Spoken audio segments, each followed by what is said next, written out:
Grit, determination, vision.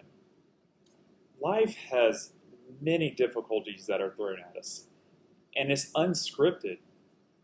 And what makes life so, oh man, like you can't predict what's going to happen next is the fact that there are millions of other people taking action, making decisions, and doing things that affect other people.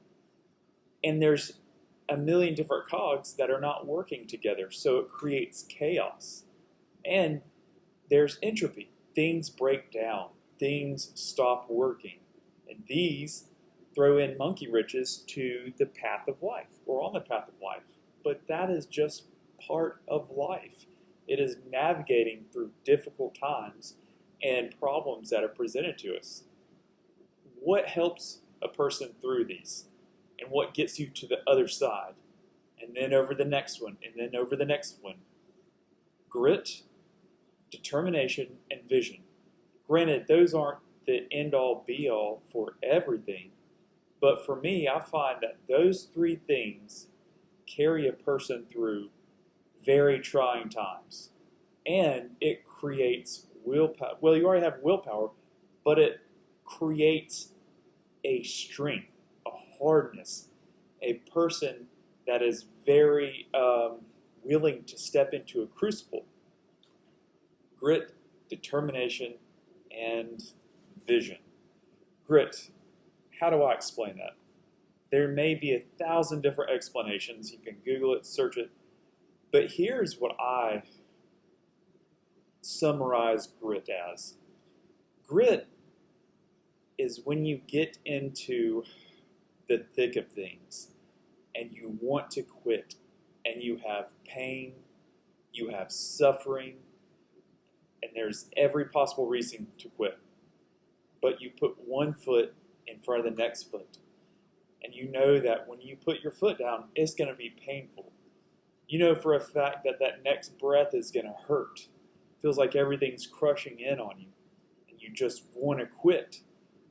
But grit is also changing your mind as in, I'm not going to quit. I'm not even going to think about quitting. That won't even be an option.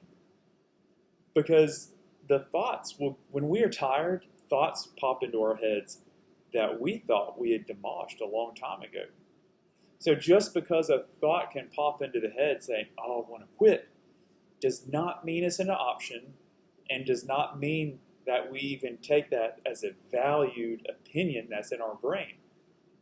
As in meditation, a lot of it, the way I've heard described, and I now view it differently, is you watch the thoughts, you let them come in your mind, and then you let them go.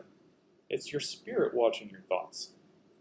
So grit is separate from those defeatist thoughts that pop into your mind. Grit carries you past the gauntlet, the pain, the suffering.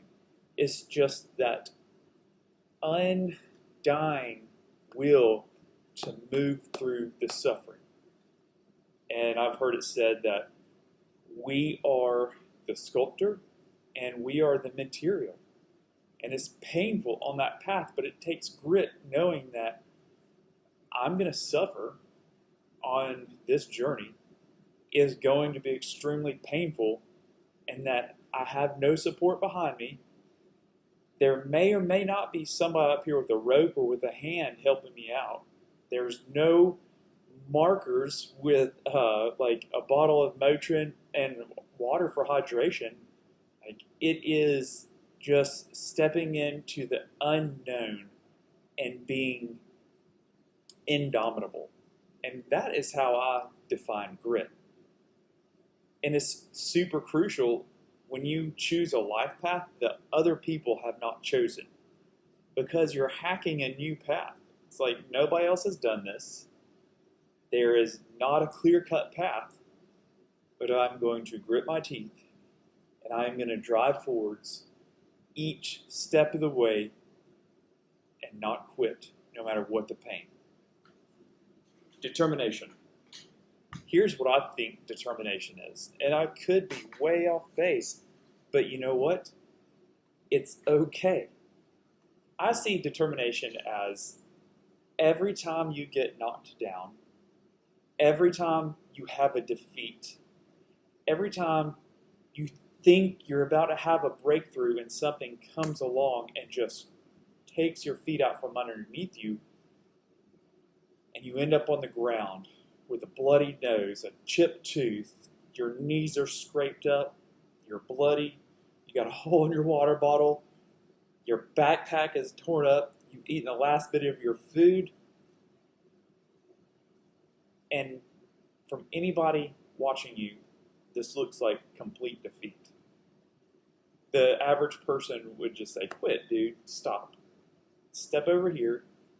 There is an easy path. There's a lazy river over here. There's inner tubes you can rent. There's a bucket of beer right here. Just quit.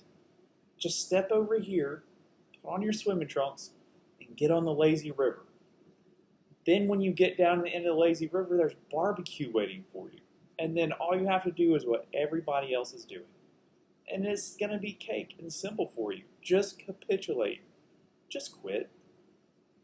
But determination says no. Determination says, I'm going to see if my muscles are working. I'm going to see if I'm still breathing. And I'm going to get every ounce of willpower and I'm going to stand back up. Or I'm going to crawl. Or I'm going to drag myself with every bit of strength until I can stand up and put one foot in front of another. Determination is choosing to stand back up every single time. Life will knock you down. It does it especially when you have a vision. It's going to crush you. It's almost like it's giving you a test of, are you sure you want to do this? Do you really want to be here? And it's like that drill sergeant just whispering in your ear, just quit. Just stop. Nobody wants you here. You are pathetic. You are worthless.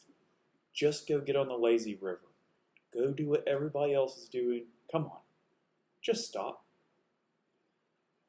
Determination is ignoring every one of those soft, subtle lures to get you off the path from being beat down.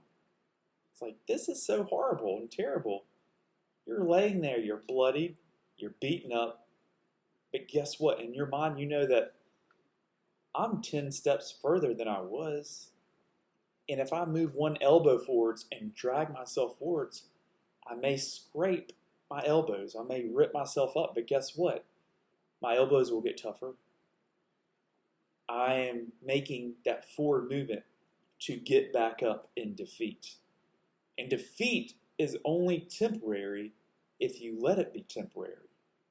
So determination, no matter how destroyed or beat down you are, is standing back up, looking at your azimuth.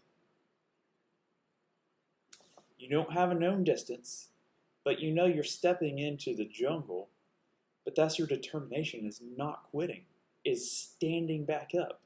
No matter how small the movement is towards your vision, it's that determination that, yes, all of that over there looks really good and comfortable.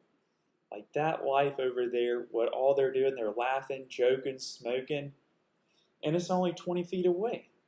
I'm over here suffering in the heat, miserable, out of water, tore up from the floor up, and I can look over through all my sweat and blood and tears. And I've already said it a bunch of times, but I see that cool water and those people just putting their toes in the water, drinking their beers, going to go get their food at the end. They got a little shade on them. They are comfortable. They are just enjoying it. But they're capitulating to what the herd is doing. They are going down the path that has been laid for them. And whenever there's a handout, there is a price you got to pay for that ease. And that a little bit of that price is your own vision. It's your own path of who you are. Like, I am not the person to go get on the lazy river. And I know for a fact 10 of those dudes that were 3 miles back there, in their heart, they had their own vision. I saw them on a path, but they gave up their vision to go get on that little floaty and drink their lemonade in the shade. They gave up their spirit. And deep down inside, I know that has to eat at those people on the lazy river. And determination is choosing to stand up and suffer for the vision.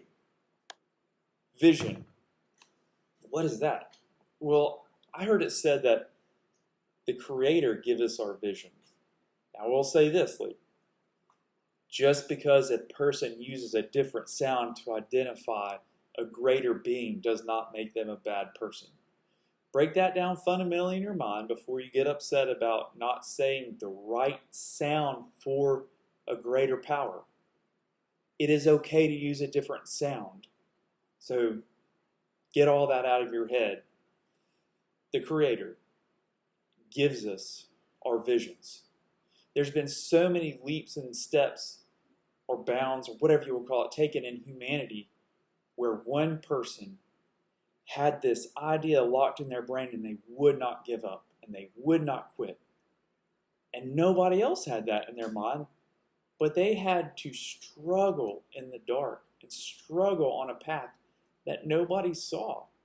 People would see them as crazy or absurd or just totally irrelevant to society, which people with vision are irrelevant to society because they see something nobody else sees.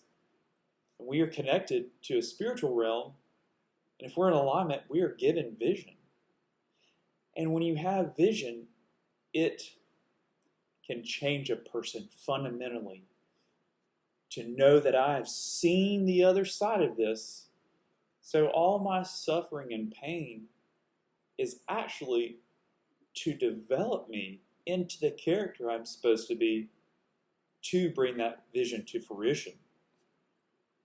Hence, let's say 20 years ago, 21 years ago, when I was a teenager, no, 23 years ago, I was about 17 years old. I was a sloppy mess. I had a butt cut. My hair was dyed black. I was about 250 pounds, completely out of shape, and I had no self-worth, no solid character, and I would just agree with what anybody said. And I was only looking to escape pain and try to be comfortable. That character could not fit into a vision that was meant to lead people, but a path of pain and suffering that requires grit and determination and the image of a vision at the other side of this almost insurmountable Everest of life.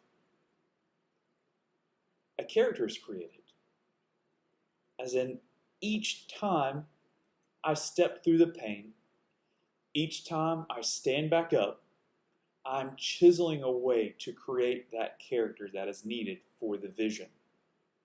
So vision is like a future anchor. And in my mind, a future anchor is where there is this anchor that has been dropped in the future, and there is a massive chain that you're building, and you're grabbing that chain, and each day you're building a link, and that pulls you closer and closer. Granted, the analogy, there's already chain, so you don't need to build the links, but let's say each day that you struggle is grabbing one more link, and you're at the bottom of the deepest trench in the ocean. I believe it's pronounced the Marianas Trench. And you have all of that pressure. You have all that desire to just die. And nobody on earth knows you're down there pulling yourself along under all that pressure. And so you have this future anchor, which is your vision of, I know where I'm going. Nobody else sees it. But that vision is enough to justify getting up every single time and being okay with the suffering. Does that mean you don't hurt? No. Does that mean you don't cry out in frustration and misery? No. What it does mean is that you cry out in frustration and misery, you suffer, you get scars, you get wounds, every bit of that happens, and it's okay. But what you choose is, I will not let these be a fulcrum in me quitting. In the balance of quitting and continuing forwards, all this pain and suffering and everything will not pile up over here. I will transmute that and put it on the scale for victory and move forwards, knowing that, man, that's a sacrifice I made. That's a sacrifice I made. So here's the lazy river. All water flows downhill, right? And then you got all these inner tubes collecting up and bumping together and just a big conglomeration confusion down there. Just all at the end. Then you get out and you start eating your donuts and your barbecue, and everybody's getting all fat and lazy, drinking their beer. They're drunk. They have confused minds. And then somebody comes along and is like, oh, all right, y'all don't know what to do. Okay, follow me into slavery. Follow me into do what I tell y'all to do, because you're all drunk and fat and you have no path. Here's the path I want you in. I'm collecting you up at the end of the lazy river. So down there at the end, these people ended up down here while you are climbing that hill. It's like Sisyphus, I'm saying his name wrong. It's like pushing that boulder day in and day out, moment and moment, pushing and pushing and growing stronger, growing fitter. Your mind is becoming like a laser. And you look down there and you see those people, and you know in your heart, I'm glad I'm not down there, being herded up at the end of the lazy river, guided off on somebody else's path. I'm on the Creator's path. I'm pushing up this hill of determination. And at that peak, you're looking down from the point of victory. And you're humbled. You're not arrogant. Because when you go through pain and suffering, it is quite humbling. So you get to the point where you're not in arrogance, but in that humility, you know that you've found victory and that you can have pride in yourself. And you can look in that mirror and know that I didn't quit. I did not quit. Every time I got back up and pushed forwards and pushed forwards. Do you know what happens too? You're building a path.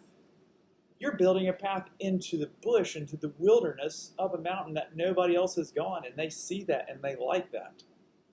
Guess what they're going to do? There will be people that get a hole in their little floaty. They go to the side of the river and they look over and they see that new path. It's not as difficult and as hard as it was for the person that was plowing ahead and creating a new path.